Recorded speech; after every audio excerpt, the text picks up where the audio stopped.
नमस्कार। शुरुआत करते एक बहुत बड़ी खबर के साथ जो देहरादून से है, जहां पर कोरोना काल में स्वास्थ्य विभाग की बड़ी लापरवाही सामने आई है। तो देहरादून से बड़ी खबर हम आपको बता रहे हैं। स्वास्थ्य विभाग की बड़ी लापरवाही की बात सामने आ रही है और ये लापरवाही ये है कि होम आइसोलेशन में लोगों तक दवाई क्यों नहीं पहुंच पा रही है, उसका कारण सामने आया है। दवाइयों की किट पर पूर्व सीएम की फोटो लगी हुई है। पूर्व सीएम की फोटो लगे होने के कारण नहीं बांटी जा रही है किट। कोविड किट से हटाई जा रही है पूर्व सीएम की फोटो। 2 दर्जन से अधिक आंगनबाड़ी वर्कर्स की इसके लिए ड्यूटी लगाई गई है। सीएमओ देहरादून के ऑफिस में बदली जा रही है किट पर लगी फोटो। और हमारे सहयोगी सुनील लोकप्रभात इस वक्त हमारे साथ जुड़ चुके हैं। सुनील, क्या जानकारी है आपके पास? देखिए अमित, ये बड़ी लापरवाही है। उत्तराखंड में आज की डेट पर 24,000 से अधिक एक्टिव केस हैं और उनका अधिकांश जो 50% एक्टिव केसेस हैं वो देहरादून के हैं, जिनमें से बड़े पैमाने पर लोग होम आइसोलेशन में हैं। होम आइसोलेशन में जब कोई भी व्यक्ति जाता है तो स्वास्थ्य विभाग उसको एक किट देता है जिसमें कोरोना की पूरी मेडिसिन होती है, गाइडलाइन होती है, एडवाइजरी उसमें होती है। इसके अलावा ऑक्सीमीटर उसमें होता है ताकि पेशेंट घर पे ही रह के अपनी दवाइयाँ खा सके और जरूरत पड़ने पर वो काउंसलिंग उसकी हो सके। तो इसके लिए नंबर भी इस पूरी कोरोना किट में रहते हैं। होता है कि जैसे ही पेशेंट ये पता लगता है कि कोरोना का पेशेंट है, असिम्टोमेटिक है, तो उसको होम आइसोलेशन में भेजने के साथ ही ये किट दी जाती है ताकि वो प्रॉपर समय पर अपना उपचार शुरू कर सके। लेकिन देहरादून में होम आइसोलेशन में रह रहे लोग लंबे समय से शिकायत कर रहे थे कि उनको खोज के भी ये किट नहीं मिल रही है। आज हमको जब इस बात की जानकारी मिली, सीएमओ ऑफिस में ये पता लगा कि वहां पर हजारों की संख्या में ये किट पड़ी हुई हैं, इनके पूरे बॉक्स वहां पर पड़े हुए हैं, लेकिन सिर्फ इसलिए ये डिस्ट्रीब्यूट नहीं किए जा रहे हैं कि इनमें पूर्व मुख्यमंत्री त्रिवेंद्र सिंह रावत के फोटो हैं। अब आनंद फानंद में वहां पर आंगनबाड़ी कार्यकर्तियों को लाया गया है। वो इन फोटो पर स्टिकर लगाकर उनको हाइड कर रही है, उनको छिपा रही है। कब जाकर इन हजारों डिब्बों में चेंज हो पाएगा, कब इनमें दवाइयां भेजी जाएंगी और कब ये होम आइसोलेशन में रह रहे लोगों तक पहुंच पाएंगे? ऐसे में सवाल ये खड़ा हो रहा है कि क्या सीएम को इस मामले की जानकारी है, और दूसरी बात है कि क्या पहली प्राथमिकता लोगों तक इस दवाइयों की किट को पहुंचाना है या फिर फोटो हटाना है? बिल्कुल अमित, सीएम को इस बात की जानकारी हो या ना हो, लेकिन एक मानवता के आधार पे भी आप देख सकते हैं कि जहां कोरोना संक्रमण के चलते हाहाकार मचा हुआ है, हॉस्पिटल्स में जगह नहीं है।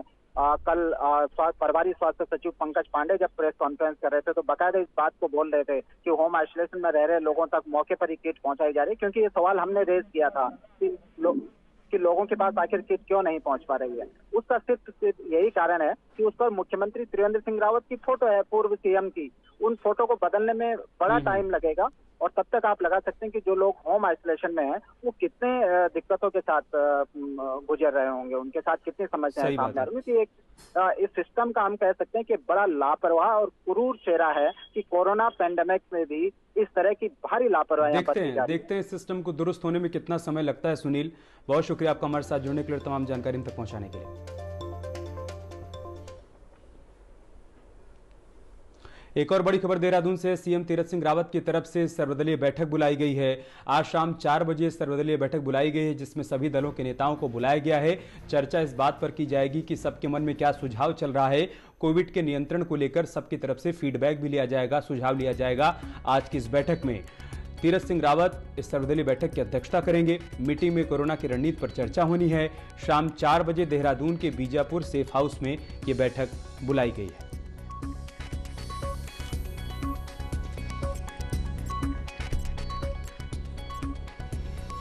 और गुरुवार को सीएम ने एक और बड़ी बैठक की थी। यह बैठक प्राइवेट अस्पतालों के मालिकों के साथ की गई थी। इसमें चर्चा इस बात पर की गई थी कि अस्पताल में जो बेड इस वक्त उपलब्ध हैं उसमें से 70% बेड कोविड मरीजों के लिए रिजर्व कर दिए जाएं। ये आदेश सीएम की तरफ से दिए गए हैं। साथ ही सीएम ने अस्पताल मालिकों को भरोसा दिलाया है कि हमारी सरकार कोशिश करेगी कि जरूरी सुविधाएं अस्पतालों तक पहुंचती रहें, वो चाहे ऑक्सीजन की आपूर्ति करने का मामला हो या फिर दवाइयों का इंतजाम करना हो। इसके साथ ही सीएम ने महाराणा प्रताप स्पोर्ट्स स्टेडियम को कोविड सेंटर बना दिया है जहां हल्के लक्षण वाले मरीजों को भर्ती किया जाएगा।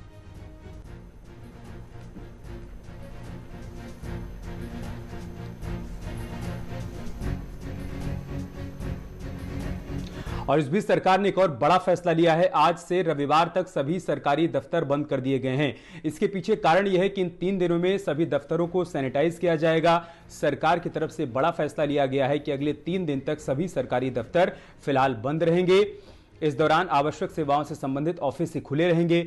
बाकी सभी ऑफिस को बंद करने का सरकार की तरफ से आदेश जारी हुआ है। इस दौरान सभी सरकारी ऑफिसेज को सैनिटाइज किया जाएगा ताकि संक्रमण के प्रसार को रोका जा सके।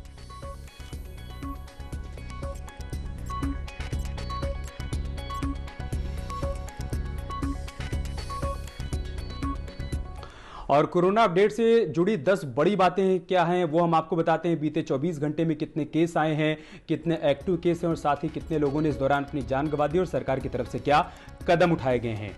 3,998 नए मरीज मिले हैं। आंकड़ों को मिलाकर प्रदेश में एक्टिव मरीजों की संख्या 27,000 के पास पहुंच चुकी है, जबकि गुरुवार को कोरोना से 19 लोगों की जान भी चली गई। इस आंकड़े के साथ अब तक प्रदेश में कोरोना से 1972 लोगों की मौत हो चुकी है। वहीं राजधानी देहरादून में बीते 24 घंटे में रिकॉर्ड 1564 मरीज मिले हैं। ऊधम सिंह नगर की बात की जाए तो यहाँ पर 523 नए मामले सामने आए हैं। नैनीताल में 434 नए केस मिले हैं। हरिद्वार में 666 नए मामले सामने आए हैं। इसी तरह से पौड़ी में 229 मामले सामने आए हैं। टिहरी में 139 मामले, अल्मोड़ा में 112, उत्तरकाशी में 84, चंपावत में 72, पिथौरागढ़ में 38 केस मिले हैं। बागेश्वर में 34 नए मामले सामने आए हैं। चमोली में सबसे कम 29 कोरोना मरीज मिले हैं।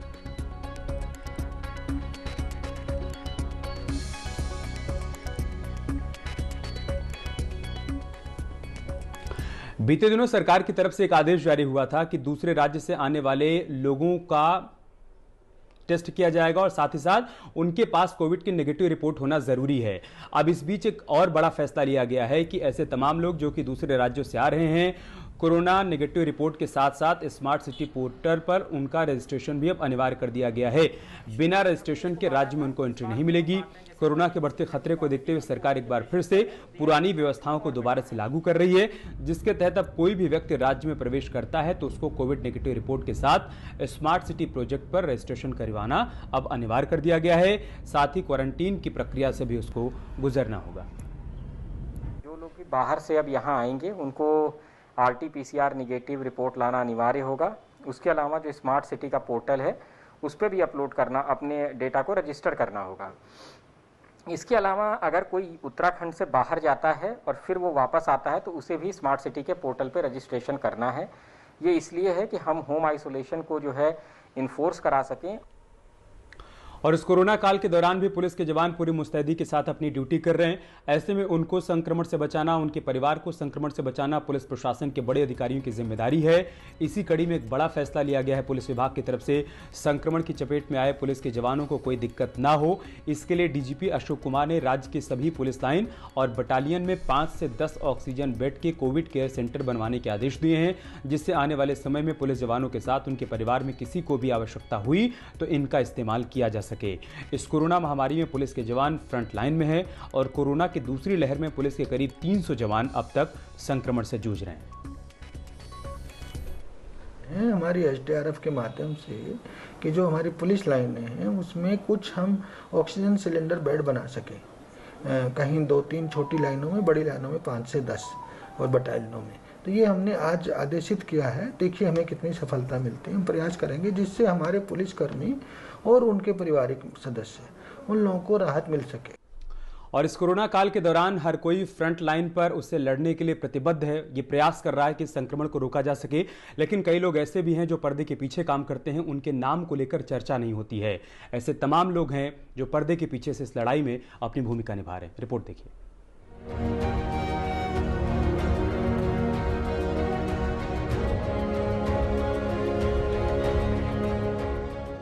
ये है दून हॉस्पिटल। राजधानी के सबसे बड़े कोविड डेडिकेटेड हॉस्पिटल में करीब 400 पेशेंट भर्ती हैं। इनमें से अधिकांश के परिजन रोज खाना लेकर आते हैं। सोचिए, यदि आपको खुद पेशेंट के बेड तक खाना लेकर जाना पड़े तो शायद आप भी 100 बार सोचेंगे। इसके लिए हॉस्पिटल के गेट पर काउंटर बनाया गया है, जहां तीमारदार खाना रख कर जाते हैं और फिर हॉस्पिटल स्टाफ उसे पेशेंट तक पहुंचाता है। इन्हीं में से एक है ओटी असिस्टेंट विपिन नेगी। खुद की परवाह ना कर विपिन रोज इस काउंटर से खाना उठाकर पेशेंट के बेड तक पहुंचाता है। हाई रिस्क जोन में होने के कारण विपिन पिछले कई दिनों से अपने बच्चों से नहीं मिल पाया। लेकिन उसे इस बात का मलाल नहीं, बल्कि उसे सुकून है इस बात का कि वो हजारों लोगों के काम आ रहा है। पेशेंटों का यहाँ से हम संभाल जाते हैं, उनके हाथ में जो है देते हैं ले जाके। बड़ा रिस्क है आप लोगों का। जी साहब, क्या करेंगे, तो कोरोना फैले ना, इसलिए जो है हम जो है एक ही आदमी जो है रिस्क ले रहे हैं अस्पताल के। जो ज़्यादा अटेंडेंट जाएंगे तो सारा फैलने का खतरा है पेशेंट अटेंडेंटों को। जी सर, वो डिमांड हम जो है पूरी जितनी हमारे हो सकता है हमसे पूरी करने की हम कोशिश करते हैं डिमांड। ये है दून हॉस्पिटल में काम करने वाले विजयराज। विजयराज सबसे कठिन मोर्चे पर जूझते हैं। विजयराज मरीज की डेथ होने पर उसे मोर्चरी तक लाता है, परिजनों को सूचित करता है और फिर उन्हें डेड बॉडी हैंडओवर करने का भी काम विजयराज ही करता है। सर अब देखो, अगर हम डर के काम करने लगे तो सारे डरेंगे तो फिर काम कौन करेगा। हमारे को किसी को तो आगे आना पड़ेगा काम करने के लिए। क्या करें, मजबूरी हमारी भी है। अगर हम नहीं करेंगे तो, अगर हम भी सोचे कि हम नहीं करते कोई और करेगा, तो अगर कोई और कौन है वो कोई जो आके करेगा। ये वही लोग हैं जिनके दम पर उम्मीद है, जिनके दम पर भरोसा बना हुआ है सिस्टम पर। वरना ऐसे भी मामले देखने और सुनने में आए कि संक्रमित बॉडी को छूने से खुद परिजन ही इनकार कर देते हैं। लेकिन ये वो लोग हैं जो पूरी मानवता के साथ अपना फर्ज निभा रहे हैं। न्यूज़ 18 के लिए देहरादून से सुनील नवप्रभात की रिपोर्ट। और टेहरी में भी कोरोना संक्रमण के मामले तेजी से बढ़ रहे हैं। 5000 से अधिक यहां पर अब तक केस सामने आ चुके हैं। 755 यहां पर एक्टिव केस हैं। ऐसे में स्वास्थ्य विभाग की तरफ से एक बड़ा फैसला ये लिया गया है कि एसिम्प्टोमेटिक कोरोना संक्रमितों को होम आइसोलेशन में रखा गया है और कोविड कंट्रोल रूम द्वारा उनके स्वास्थ्य की मॉनिटरिंग भी की जा रही है। जिले में अभी तक कोरोना संक्रमितों का जो आंकड़ा है वो 5453 तक पहुंच चुका है, जिसमें से 755 केस एक्टिव हैं। 5 कंटेनमेंट जोन बनाए गए हैं और 288 लोगों को फिलहाल होम आइसोलेशन में रखा गया है। पर्याप्त मात्रा में स्थान है, रहने के लिए कमरे हैं, तो उनको हम लोग होम आइसोलेशन किट के साथ उनको होम आइसोलेट कर रहे हैं। और हमारा एक कंट्रोल रूम भी बना है जिसमें कि 24/7 ड्यूटीज लगी हैं और उनसे फ़ोन के द्वारा डेली उनकी जो है प्रोग्रेस रिपोर्ट ली जाती है, उनके जो स्वास्थ्य के बारे में जानकारी प्राप्त की जाती है और उसी के अनुसार अगर किसी को कोई परेशानी है तो तुरंत हमारा नंबर भी है, हेल्पलाइन नंबर्स हैं और नोडल ऑफिसर्स के नंबर्स हैं, तो उस नंबर पर वो लोग फ़ोन कर सकते हैं। तो जिस तरह की भी उनके कोई प्रॉब्लम होती है हमारी मेडिकल टीम वहाँ पर विजिट करती है। अल्मोड़ा में भी कोरोना मरीजों की संख्या लगातार बढ़ती जा रही है। आंकड़ा यहां पर 4 से ऊपर पहुंच चुका है और बताया जा रहा है कि स्वास्थ्य विभाग की तरफ से सभी इंतजाम किए जा रहे हैं, लेकिन फिर भी यहां पर 400 से अधिक एक्टिव केस हैं, जिसके बाद स्वास्थ्य विभाग अलर्ट मोड पर आ गया है। बेस और जिला और साथ ही रानीखेत अस्पताल में 4-4 बेड का आईसीयू वेंटिलेटर तैयार किया गया है। इसके साथ ही सीएमओ ने कहा है कि जिले में ऑक्सीजन की फिलहाल कोई कमी नहीं है और न ही आगे कमी होने दी जाएगी। जो कि DCSC डेजिग्नेटेड है, वो वहाँ पे 250 बिस्तर हमारे पास है। ऑक्सीजन हमारे पास पर्याप्त मात्रा में है। हमारी डेली मॉनिटरिंग होती है कि ऑक्सीजन का कंजम्पशन कितना है और कितनी आवश्यकता है। अभी हमारे पास सब है और हमारे जिला बेस और रानीखेत में हम लोगों ने 4-4 बेड का आईसीयू और विद वेंटिलेटर हमने स्थापित कर दिया और उसको हम एक्टिवेट कर रहे हैं। और सरकार का आदेश है कि अगले 3 दिनों के लिए सभी सरकारी दफ्तर बंद रहेंगे। उस आदेश का पालन भी हो रहा है। चंपावत में सभी सरकारी दफ्तर बंद हैं और उन दफ्तरों को सैनिटाइज करने का काम किया जा रहा है। कलेक्ट्रेट के सभी कार्यालयों को सैनिटाइज किया जा रहा है। एडीएम का कहना है कि सरकार के आदेश के बाद आपदा, चिकित्सा, डेयरी के अलावा सभी सरकारी कार्यालय बंद हैं और फिलहाल अगले 3 दिनों तक उन्हें सैनिटाइज किया जाएगा।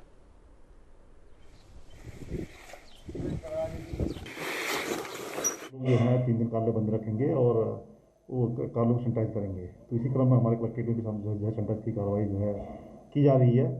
और जो आवश्यक सेवा वाले आपदा प्रबंधन कार्यालय है, हमारा चिकित्सा विभाग के कार्यालय हैं, अन्य जो है डेयरी रिलेटेड जो ऑफिस जो है आवश्यक सेवा वाले हैं। और अब खबर चक्राता से है, जहां पर विकास नगर में जमकर बर्फबारी हुई है, जिससे तापमान में गिरावट दर्ज की गई है। लोगों को उमस और गर्मी से राहत मिली है, लेकिन इन सबके बीच किसान कुछ हद तक परेशान हैं, चिंतित हैं, क्योंकि उनकी फसलों को नुकसान पहुंचा है। ऊंचाई वाले इलाकों में खासतौर से लोखंडी, बुधेर घाटी, देवबंद में जमकर बर्फबारी हुई है। बर्फबारी के होने से तापमान में गिरावट आई है, लोगों को गर्मी से राहत मिली है, लेकिन किसानों की चिंताएं बढ़ गई हैं।